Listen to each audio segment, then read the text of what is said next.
Hello, this is Jeffrey Fox yet again, and we're in the Big Data Applications and Analytics course,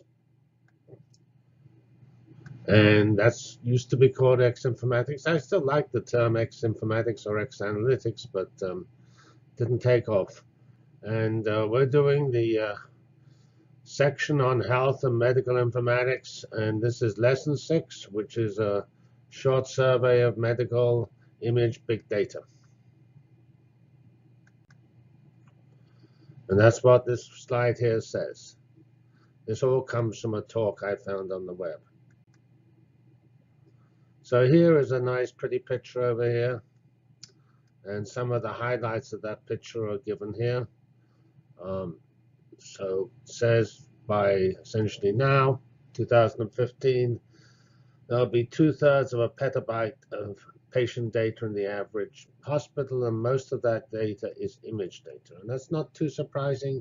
Gene data hasn't taken off yet, and images are just much larger than the doctor's notes and lab reports and things like that.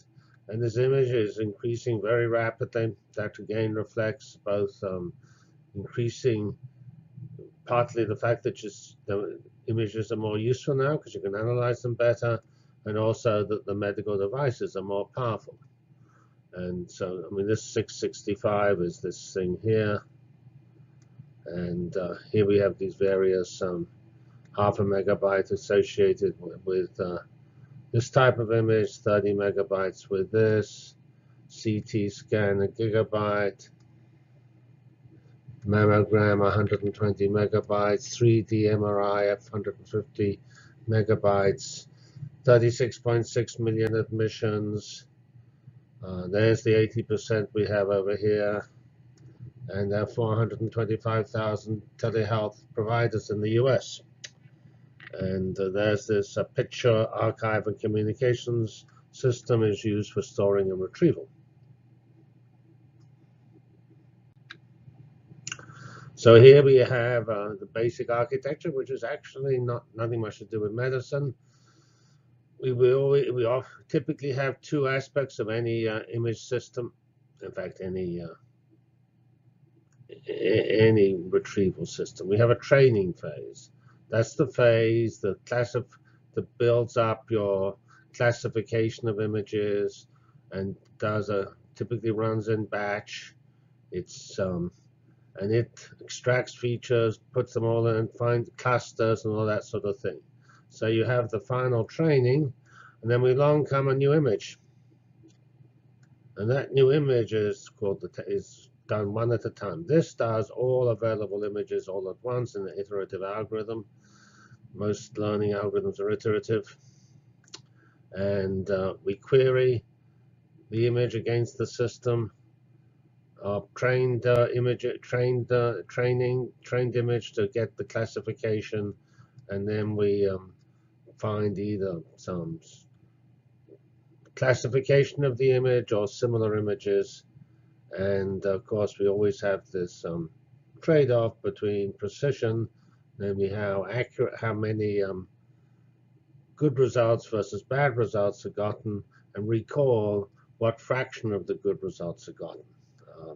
And it is very hard to get great recall with great precision for obvious reasons. So that's a classic. I say this would be true, I think, in I don't know any learning system. If you were classifying bears, you would have in images you would have the same feature, same architecture. Here's some slides showing the richness of medical images, which again are quite common.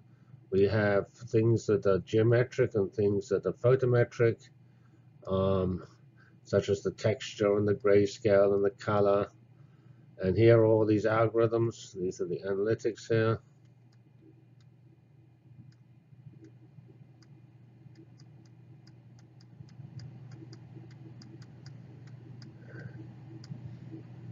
And it says that geometry is harder than photometric because it's harder to do the detailed detection of geometrical shapes. And So that's, but you can expect, in my opinion, to see quite a lot of progress here. As you get more data and higher quality data, these geometrical methods will become more reliable. So I'm not so certain this isn't a challenge rather than a result. This is just classification of the types of medical images. Here we have gene sequences, screenshots, flowcharts, tables, and here we have radiology, ultrasound, magnetic resonance, tomography, X-ray, all sorts of things, visible light photography of the skin and things. Here all sorts of brainwave detections, microscopy with various modalities. And everything can be done in 2D or 3D. So this again is not too dissimilar from other fields. And so this is the end of this relatively short discussion of medical images, just showing the richness and setting the scene for people who want to work in this area. Thank you very much. This is Geoffrey Fox signing off from lesson 6. Thank you.